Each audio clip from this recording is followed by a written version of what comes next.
Assalamualaikum warahmatullahi wabarakatuh. Berjumpa lagi dengan saya Ibu Anggraheni Niryasari. Hari ini kita akan belajar tentang pergeseran kesetimbangan kimia. Tujuan pembelajaran pada hari ini adalah kita akan belajar dengan pendekatan saintifik. Metode pembelajarannya menggunakan problem based learning. Kemudian kita akan meramalkan arah pergeseran kesetimbangan sesuai dengan asas Le Chatelier dan menganalisis faktor-faktor penyebab pergeseran kesetimbangan untuk mendapatkan hasil optimum dalam industri dengan benar, teliti, jujur, dan tanggung jawab. Perhatikan gambar berikut. Kalian amati ada 3 posisi permainan jungkat-jungkit. Apa yang akan terjadi jika salah satu anak diganti dengan anak yang lebih gemuk? Atau bagaimana cara jungkat-jungkit bisa seimbang lagi? Bisa kalian amati dari gambar. Nah, pergeseran kesetimbangan dalam kimia itu dia didasarkan oleh asas Le Chatelier. Bunyinya, jika pada sistem kesetimbangan itu dia diberi aksi, maka sistem kesetimbangan akan mengadakan reaksi, sehingga pengaruh aksi menjadi sekecil mungkin. Faktor yang mempengaruhi pergeseran kesetimbangan ada 4, yaitu konsentrasi, volume atau tekanan, 3 suhu, dan keempat katalisator. Dalam hal ini, katalisator dia hanya mempengaruhi tercapainya kesetimbangan, tidak mempengaruhi pergeseran kesetimbangan. Arah pergeseran memiliki arti. Arti yang pertama itu adalah jika dia bergeser ke kiri atau ke kanan. Jadi arah pergeseran itu ada 2. Dia bergeser ke kiri atau ke kanan, gitu ya. Nah, ketika dia bergeser ke kiri, maka artinya jumlah reaktannya bertambah. Jumlah produknya berkurang. Kemudian jika dia pergeserannya ke kanan, maka artinya jumlah reaktannya yang berkurang, produknya yang bertambah. Nah, faktor-faktor yang memengaruhi pergeseran kesetimbangan yang pertama itu adalah pengaruh konsentrasi.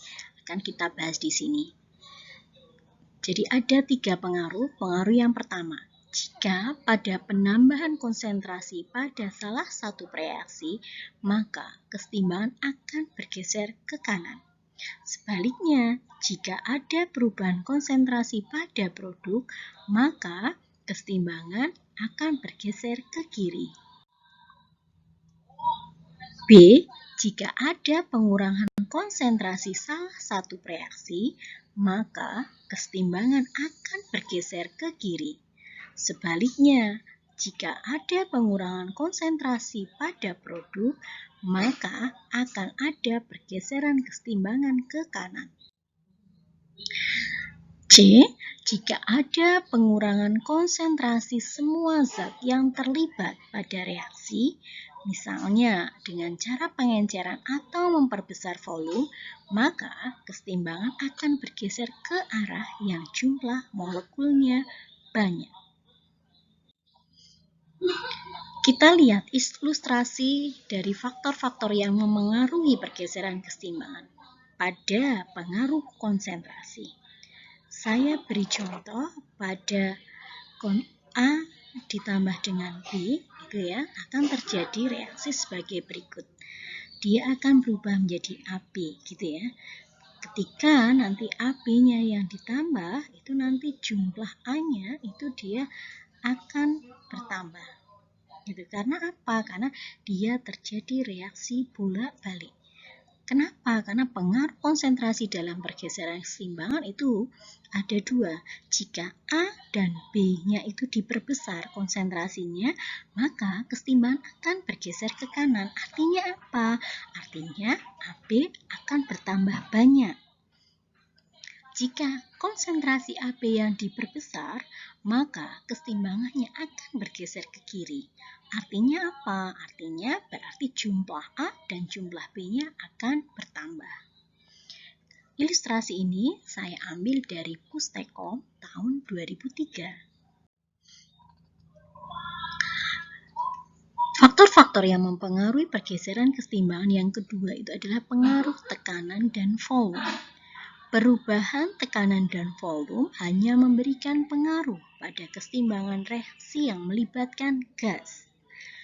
Kenapa? Karena memperbesar tekanan akan memberikan pengaruh yang sama dengan cara memperkecil volumenya.